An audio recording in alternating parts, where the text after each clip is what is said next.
wonderful evening to our viewers out there. You're welcome to Sports Orbit, reaching from Leadership TV.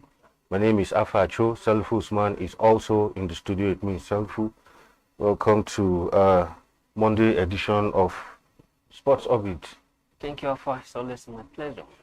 On today's edition, we'll begin straight from the clash that is going to take place between Nigeria and Saudi Arabia on Friday, October 13. Ahead of that, Saudi Arabian head coach Roberto Mancini has named a 31-man squad for his side's upcoming friendly against the Super Eagles. The clash will be held in Portimao, Portugal on Friday, 13th of October. The first meeting between both countries in 2010 ended in a barren draw. Mancini's side have another friendly lined up against the Eagles of Mali on Tuesday, that's the 17th of October.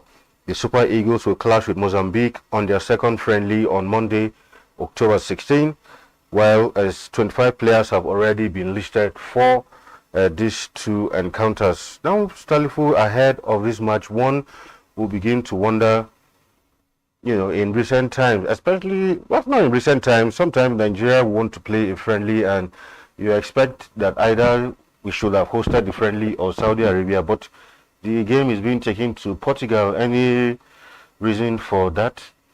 Even most of the friendly now is always been taken to a neutral ground. Yeah. Before most friendly before now it's always a two-legged affair. I came to your home, you come to return match in my home, and I think just to avoid that, and at the same time to cut, and it also depends on the organizers of the match. Remember, you have to know that most of these matches are being organized by match agent. So it's the match agent that always fits this, and the match agent decide to fit the match where it will be. And most of those teams, the two teams are definitely going to earn the money. So the agent who organizes the match want to fit it where he can recoup a return for his investment. Obviously, me, I don't have issue with the playing neutral guys. It's really better to go to Saudi Arabia and play, and then expect Saudi Arabia to come back here to come for a return leg. So obviously, to me, there's no issue about where it's going to play. But and if you're looking at it, they have before now a lot of us will have think that it's not an important match to both sides. But if you look at the build up to this game now, it appears that both countries are taking this match, even though not just at stake, just a friendly affair, but it's like that both countries are taking it very seriously because of the motive behind it. For instance, the Super Eagles are using this match as a build-up for next year, All Africa Africa Cup of Nations. At the same time, and then remember the World Cup qualifier will start soon, and Super Eagles have a date to host the first match at the World Cup in November. So, and the Saudi Arabians are also using it as also a warm-up for qualifier World Cup. And if you're looking at it, by history or by any standard, you may look at that Super Eagles or Saudi Arabia may not be a match to Super Eagles, but that could be in the past because now Saudi Arabia has come of age. If you underrate Saudi Arabia now, you do that at your own peril, just like it happened to Argentina. At the World Cup. Nobody expected Saudi Arabia to beat almighty Argentina at the World Cup, but they surprised Argentina at the World Cup. They were the only team that beat Argentina at the World Cup. And then having one of the best coaches in the world, Roberto Mancini as his coach, and obviously this match is going to be his first major test.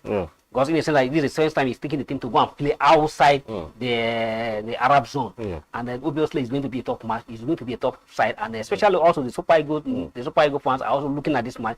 How Peseiro, because that's why Peseiro have made most of the target, winning all the matches within the African board.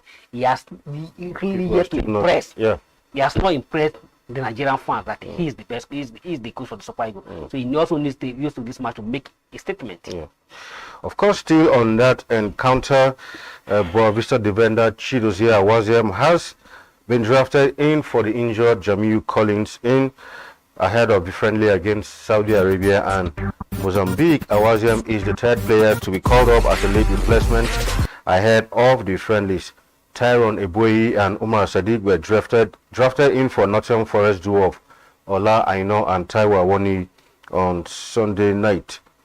Of course, for Awaziem, hasn't featured for the Eagles in a while. Then even same for Tyrone and Umar Sadiq. Of course, that long injury layoff didn't do him any good. And Yeah. it would have been nice to see Sadiq once again in, the Eagles color. And unfortunately for someone like Sadiq, I think that injury may have slowed down his. Recall how he was firing on all cylinders even when he went to Spain, but only to be cut short by that injury. Of course, another obvious miss from that will be Taiwo Awoniyi, who has been in fine form for Nottingham Forest, but sadly will be missed in this encounter. I don't really know what was the cause for Taiwo to pull out on. Initially, his name was on the list, but unfortunately, he has pulled out. In West Ham, he has been one of the best defenders in the Super Eagles team. But I wonder what of lately you hardly see him on the list. I was even surprised that he was not included in the initial friendly match. But sometimes they say it's a blessing in disguise. What happened to the other players may have been a blessing to him, and it's not left for him. Since I'm not playing, it's not left for him to prove to the new coach that yes, I am still very much, and I have what I have. I have what it takes to offer the best to offer for the Super Eagles. And for Sadiq Umar, obviously, a whole lot of Nigerians will be very pleased to see Sadiq Umar back after a very long time injury, after his transfer from Armenia to Rasa. So it has after his first 2 matches, and that's where he picked. Even in Rasa, he recruited him for the season, hoping that he's going to deliver all the necessary goals for them. But unfortunately, they usually cut all their expectation on the young guy short, and he stayed for a very long time, almost all the whole season. But it's good that we see him back, and then he has get back to the Spanish club side, and then back to the national team. That's a beautiful one, and most importantly, what the right time to come back to the national team, and we have a Nations Cup coming up very soon in January. So we hope to see Sadiq Umar, even though, and I hope that not just he be part of the team. I pray that he will get the opportunity to also say that yes, I am fully back on fit. All right, to the Super Falcons now ahead of the 2024 Olympic qualifier. The likes of Asisat Oshoala, Chiamaka Nadozie have among the list of 22 players who have been invited for the Olympic qualifiers against Ethiopia. Others are midfielders like Rasheedat Ajibade, Tony Payne, defenders Osinachi Ohale and Oluwatosin Demehin were also called up for the game. Ethiopia will host the first leg of the second round fixture in Addis Ababa on Wednesday, 25th October, with the second leg in Nigeria on the 31st of October. Recall that Ethiopia had eliminated Chad in the first round of the series as 9-time African champions. Nigeria drew a bye. So for the Super Falcons, well, another chance at the Olympic. Recall that they failed to attend the last 3 editions of the Olympics. Same for the Nigerian male team, and don't forget that the Nigerian male team we won't still be playing football in the Olympics next year. They're already out. Exactly, already out. So we hope that at least the Super Falcons will do well to ensure that they land in Paris next year. Yeah, I think we should have a high expectation on Super Falcons. Looking at their pedigree and looking at the opener within the African contest. Obviously, except if Super Falcons didn't make it Olympic qualifier, to be one of the miracles, one of the greatest upset again, and we should don't praise so. But one thing you have to leave, I don't know whether you notice some of things that is going on in Super Falcon. If you recall that the NFL may come out that is with the excuse that this is an Olympic team, but the fate of round wandering, we are not yet known. He's still hanging. He's still hanging. His contract has expired. He moved to renew his contract. NFF are keeping that calm. They're not making any public statement about it. So the list was released. Even the match that was where the African Championship qualifier against Autome, that was put off. If you recall, that was put off. The list was released, but that list was not provided by Random. And here you go, see another list for the Olympic qualifier without Random input on so them. So we don't know who will take in charge of this team. But I'm suspect maybe it may likely be that Christopher with the Falconet team. But these are some of the things that always come back to hurt NFF at the end of the day. You should come out in a clear time and let people know where you stand. Instead of digitalizing or playing scheming style, it will not help anybody. If you feel you are done with Ronaldo, what is a crime? You can't renew your contract. We are looking for a new coach. And if you feel you deserve to give me another contract, stay the culture, invite the young man, or say the outside whatever, invite him, the old man, and meet at the round table and discuss the times, the time, what needs to be done. Course, yeah. And let people know, and let the club, let the players also know that who and who am I going to play under, instead of just this hide and seek deal. Yeah. And at the same time, Nigeria Football Federations, they need to learn things and get back to what it used to be. Before now, this style of it is a media department of NFF that will release the team list. It's not helping anybody. It's not done anyway. It's not helping anybody. It's not done anyway. Often now, before now, even right from even before the time to the Stephen Kish as a super symbol, up to when it was the short time when Sunday Oluse stay as a super ego coach, is the coach that always prepare their list and invite the media and read out the list. For the media, and instantly the media will have opportunity to ask Mr. A player B, why are they not included in this list, and why Mr. A and Mr. B are included on your list. The coach have an opportunity to explain why he invited this player and why he didn't invite this player. But now you just throw the list to the people without giving them an opportunity to scrutinize the list. And this is one of the things that helped the Super Eagles in the past. Because when the player have opportunity, the coach has opportunity, the media, don't forget that the media are not the coach, but the media are also have eye and they are watching the player and they know who is informed, who is not informed. So the player have the opportunity to ask. This thing started under General and he has continued.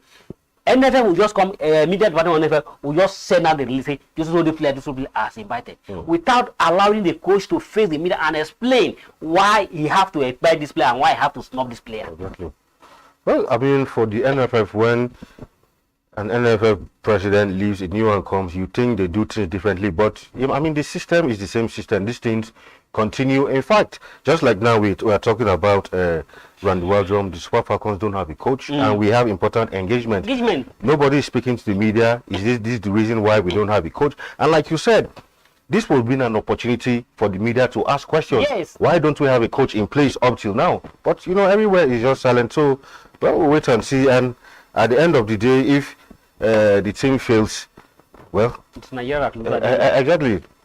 All right, to our next story quickly. That's talking about Victor Osimhen, who already has a solid plan after he quits playing football. Well, according to him, he said he has invested in real estate. So, I mean, he's assured that, well, even by the time he quits football, he's sure that he will still be raking in millions like the rest of his older contractors, the likes of Kanu, JJ, who are still doing very well even after playing. I mean, but it is good that, he's already thinking in this light, because I recall old-time generation footballers, you see some of them retire and, yes, down the drain, some begin to solicit for help from various quarters, which is very shameful. But I think from the last 1-2 generation of footballers, they've begin to learn their lessons and begin to plan for the rainy day. Yeah, in the current generation, only a fool will now begin to struggle for living after football career.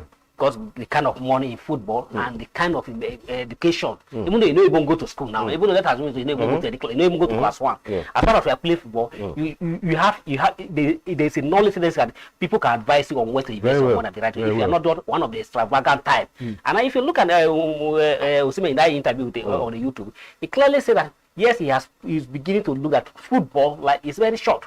Oh, of course. And that's the truth. Yes, you can say, okay, it is good for a youthful guy, I just as 25, to have that thinking of the mind on what the pusher may look for him. For instance, okay, if you are playing now, yes, you may say, okay, I'm just 25, I still have an opportunity to play in the next 10 years. Who tell you can play in the next 10 years? Yes, if by age, you can still play at the age of 34, but who tell you injury can come at any time? And if injury comes at any time, it may stop. We don't wish him that. But you need to begin, as for any money, to begin to plan on where to put your money can also generate more income to you. And this is what some of the players have begun to, and it's good that he has taken that initiative. And he also said he spoke a lot of things, even his lifestyle, not too interested about all these girls and so I'm impressed with his plan, and I'm impressed with his plan, and also some of the players, some of the players also toward the line, because that is the best way to go.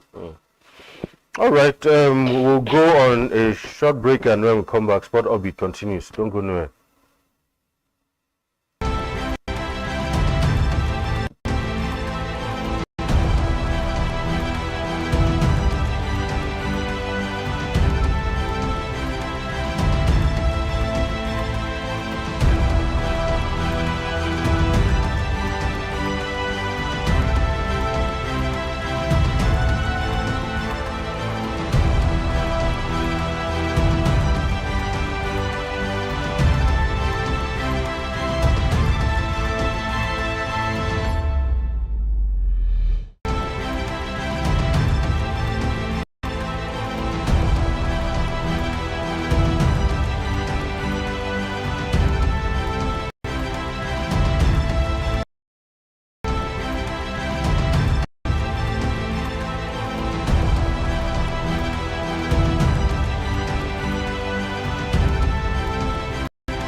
Welcome back from that break. It's still Sports Orbit with you from Leadership TV. Now to some basketball where MFM Women's Basketball Club and Bielsa Wales are through to the final four of the 2023 Zenith Bank Women's Basketball League slated for Lagos. They emerged first and runners-up respectively in the just concluded second phase of the Atlantic Conference in Asaba. MFM ladies were in third position going to the second phase with First Bank and Bielsa Wales ahead of them, but everything turned around in Asaba as they won all their 5 matches, beating both First Bank and Bielsa Wales to emerge the best team in the Atlantic Conference. First Bank was the most disappointing side of the second phase, winning just 1 game, and they failed to qualify for the finals, while Bielsa Wales joined MFM for a shot at the title in Lagos. So for the basketball league, gradually coming to to a close, but I mean, kudos to the organizers being able to put up this league for at least for the women. Yeah, congratulations to MFF and Bielsa Wales. Just like you said in the intro, the First Bank was most disappointing team. If you are talking of the women basketball league, you have first. If you have to mention who is always a favorite to win, that you mention First Bank. First Bank has always been there. But to the disappointment of everybody, even in the first phase in the Atlantic Conference, First Bank were leading the log before the break, and then coming up for the second log. Unfortunately, First Bank, we don't know what happened. They slumped and they couldn't even win in the. Managed to win only 1 match out of 5 matches and to the final.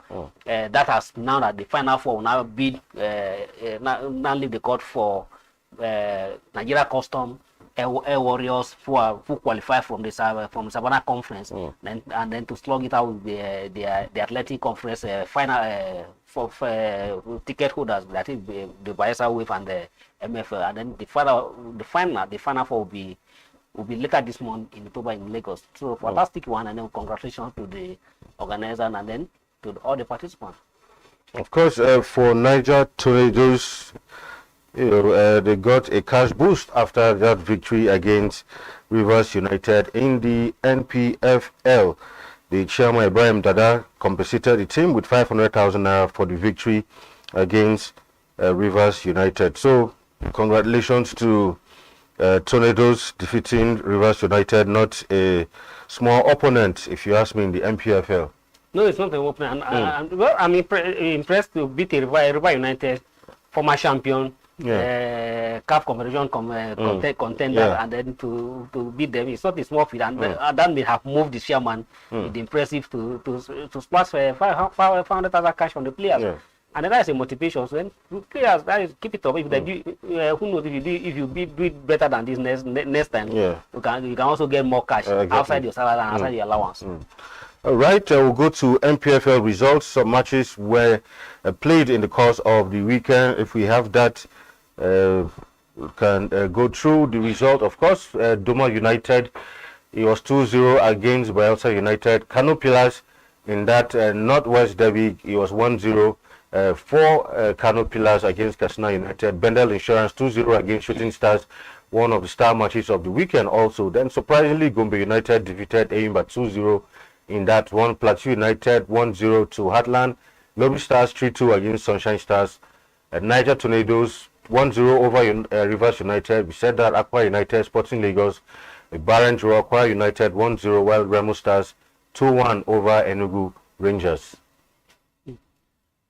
I noticed. I don't know if you noticed something on this result. I hope we are not returning. We are not going back to where we are coming from. All home victory, except Aqua United and Sporting Lagos. Sporting Lagos, congratulations to Sporting Lagos. This is the second match in the league. Their first match against Gombe United, big Gombe United 2-0, and then the second in the second match, this is just a newcomer. And then in the second match, traveling to all the way to Aqua United, and then to force a 0-0 draw. So it's a fantastic one, and this one of the only private club, them and Remo Stars, the only private club in the two private club in the league. And then so congratulations to Sporting Lagos, the owner of the Sporting Lagos. The guy has said that it's all about business, that he is not just for recreational activities, that it's all about business. I read one of the interview conducted by one of our reporters where he said that the guy clearly said that Sporting Lagos is quite different from MFF. That the Mountain of Fire, you know where MFF was in the league. That MFF was just for empowerment. Be owned by the show just to empower you. But for Sporting Lagos, it's a business idea, and then it's a business idea, and the only way you can sustain your business is to make profit, and you need to bid on the team to get money. So we should watch out for Sporting Lagos, and I'm impressed so far with their 2 matches so far. Of course, a bit of some transfer news now, where is, according to Spanish publication Fichajes, Super Eagles striker is on the radar of United for a January transfer.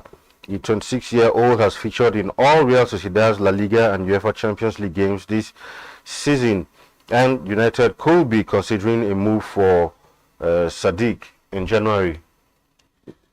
Well, let's wait till exactly. Sometimes for that's more. But I don't know where Manchester United. Obviously, everybody can admit that they are strong at the moment. But I don't think for me, in my own view, I'm not a coach. But Manchester United strong. I don't know the problem is it's not a striking forward. The problem is being between the midfield and the defense. So I don't think Manchester United at the moment liking a striker. But who knows if they are interested in a player? Of course, for Aubameyang was among the scorers as Marseille beat Le Havre 3-0 in Ligue 1 on Sunday to claim their first win under new coach Gennaro Gattuso. Well, next one for him. Yes. I completely forgot that. He still plays football. Actually, it's good to see him that he has begun to find love with the football again after what he passed through in Chelsea. Good for him that he's beginning to find his form back again in French League 1. All right, some results of matches across the weekend. Let's go straight to the EPL, where, of course, interesting results came out during the course of the weekend. Of course, for Chelsea, made it 2-2 back-to-back victories. Looks like they are gradually finding their rhythm. 4-1 it was in that one for Chelsea, and of course, the Super Sunday match that everybody was expecting to see, Man City against Arsenal. And for Mikel Arteta, I mean, finally he broke that jinx, because in 12 encounters he has lost all of them, but at this 13th time he felt it was time to at least get one over his former boss in the EPL. The Man City dominance over Arsenal is only on Arteta. No, even the 12 matches, not only on that. No, I agree. But I mean, for Arteta, it's even been bad that he has struggled I'm happy that finally he has been able to beat his master. He would have studied at Guardiola. Then he has finally been able to have the upper hand against his master. And it was a relief one for Arsenal. For Arsenal faithful across the world at the weekend, because since 2015, Arsenal, for the past 7 years, Arsenal have not got a victory against Manchester United. The best they can get, although they have gotten a victory in maybe in the Community Shield. Yeah, we're talking about in the EPL. In the Community Shield, but in the EPL, Arsenal has not gotten a victory against Arsenal since 2015. To date from during the Mancini up to this level. And the Arsenal finally get their upper hand against. Yes, it was a fantastic one. And Arsenal even got it for the first time. Arsenal played their match. For the first time in 88 matches, Arsenal played without Saka. One of their talisman, and yet they were able to get the needed result. It was a needed result that need to boost Arsenal morale going forward.